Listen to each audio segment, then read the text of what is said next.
তোমরা তো কিছুদিন আগে এই মাটির হাঁড়ির ডিজাইনটা দেখেছিলে আমার একটা আগের ভিডিওতে, আর অনেক ভালোবাসাও পেয়েছি সেই ভিডিওটাতে। অবশ্যই তার জন্য সবাইকে অনেক অনেক ধন্যবাদ জানাই। বাড়িতে অনেক দিন ধরে এই মাটির হাঁড়িটাও পড়েছিল, তাই ভাবলাম ফেলে না দিয়ে কাজে লাগিয়ে দেওয়া যাক। যদিও বা দুটো শেপ অনেকটাই ডিফারেন্ট, তাও আমার কোনো প্রবলেম হয়নি কাজটা করতে। আমি এই হাঁড়িটাতেও সেম আগের মতনই ডিজাইন করব, সেম কলকা, সেম কালার। ফার্স্টেই একবার পোড়া মাটির রংটা করেছিলাম, তো সেটা আর আমার ক্যামেরা বন্দি করা হয়নি।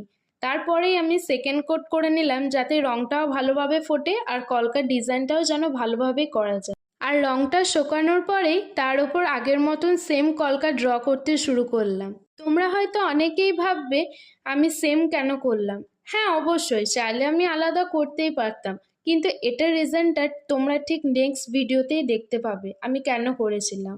ততদিন এটা সাসপেন্স থাকুক তোমাদের কাছে।